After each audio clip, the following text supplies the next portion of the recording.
Good morning ছাত্রছাত্রীরা, কেমন আছো সবাই? ইউকেজির ছাত্রছাত্রীরা, তোমরা গণিতমালা বইটি বের করো। আমি তোমাদের এই বইটি পড়াচ্ছি। আমি তোমাদের মিস সুস্মিতা মিস। তোমরা গণিত বইয়ের পৃষ্ঠা নম্বর 7 বের করো। তোমাদের 6 পৃষ্ঠা পর্যন্ত তোমাদের করানো হয়ে গেছে অঙ্ক। এবার তোমরা পৃষ্ঠা নম্বর 7 বের করো।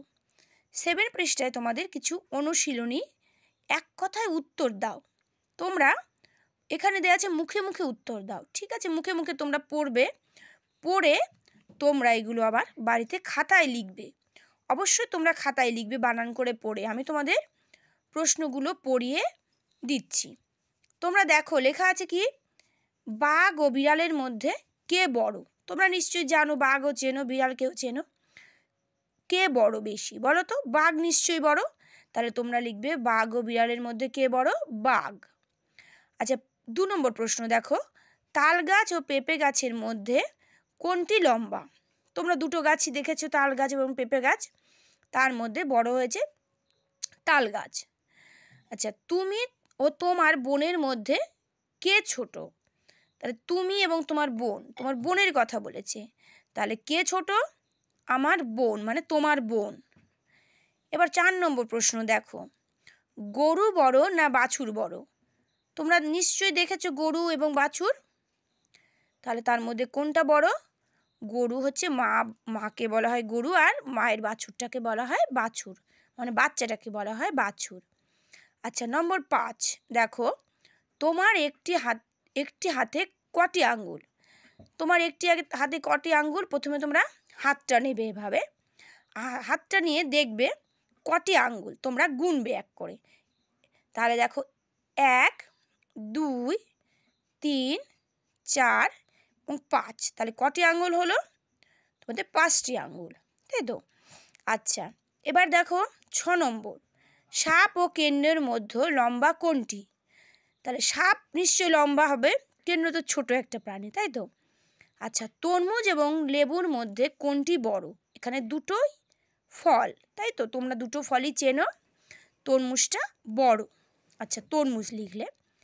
আলু এবং কুমড়োর মধ্যে ভারী কোনটি? আলুর এবং কুমড়োর মধ্যে ভারী কুমড়ো।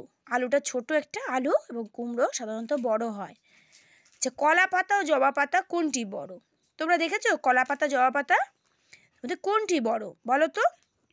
সে কলা পাতা বড়, জবা পাতা তো জবা ফুল ছোট হয়, ছোট একটা গাছে। হ্যাঁ, তাহলে কলা পাতা বড়। তোমার শরীরে কটি হাত আছে? তোমার শরীরে কটি হাত? 2টি হাত। তাহলে কি লিখবে? 2টি। আচ্ছা, টিকটিকি ও কুমির কোনটি বড়? আচ্ছা, টিকটিকি ও কুমির কোনটি বড়? টিকটিকি কোথায় থাকে? ডাঙায় থাকে। কুমির কোথায় থাকে? জলে থাকে।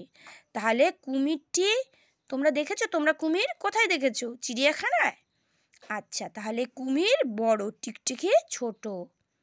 আচ্ছা, তোমার 2টি হাতে কটি আঙ্গুল? তোমরা একটি হাতে কটি আঙ্গুল গুনেছিলে? 5টি আঙ্গুল। এবং অপর হাতেও 5টি আঙ্গুল থাকে, তাই তো? ডান হাতে তোমার 5টি আঙ্গুল, বা হাতে কটি আঙ্গুল গুনে ফেলো 1 2 3 4 করে। 1 2 3 4 5, এবং অপর হাতেও 5টি আঙ্গুল। তাহলে কটি আঙ্গুল হলো? 10টি আঙ্গুল। আচ্ছা, নাম্বার 13 দেখো, তোমার কটি চোখ? তোমার 2টি চোখ, গুনে দেখো। আচ্ছা, নাম্বার 14, জিরাফ ও হরিণের মধ্যে লম্বা কে? জিরাফ ও হরিণের মধ্যে কে লম্বা? নিশ্চয়ই জিরাফ, জিরাফের গলা উঁচু। আচ্ছা, একটা জিনিস লক্ষ্য করো, এখানে লেখা আছে বর্গীয় জয় হস্যি রয়াকার প। এখানে জিরাফ লেখা আছে, এখানে হবে জিরাফ, এখানে হবে ফ হবে। তোমরা এটাকে কারেকশন করে নাও, এখানে ফ লিখবে, ঠিক আছে? এখানে ফ হবে, ওটা পটাকে কেটে দিয়ে তোমরা ফ করে নেবে। আচ্ছা, তোমাদের এ পর্যন্ত আমি পড়ালাম 14 নম্বর পৃষ্ঠা, 14 নম্বর পর্যন্ত। 15 নম্বর থেকে 20 নম্বর তোমাদের হোমওয়ার্ক দেওয়া রইল। এই হোমওয়ার্কগুলো তোমরা বাড়িতে এভাবে আমি যেভাবে লিখে দিয়েছি সেভাবে তোমরা উত্তর বলে শুধু লিখবে। এই পড়াগুলো পড়তে তোমাদের যদি কোনো অসুবিধা হয়ে থাকে তাহলে বুধবারে তোমাদের হোয়াটসঅ্যাপ নম্বর খোলা থাকবে, তোমরা জানাবে। আমরা উত্তরটা বলে দেব। আর এই হোমওয়ার্কগুলো তোমরা বৃহস্পতিবারের মধ্যে সম্পন্ন করে রাখবে। আমাদের স্কুলের কোনো বন্ধু গিয়ে তোমাদের বাড়ি থেকে খাতাটা নিয়ে আসবে।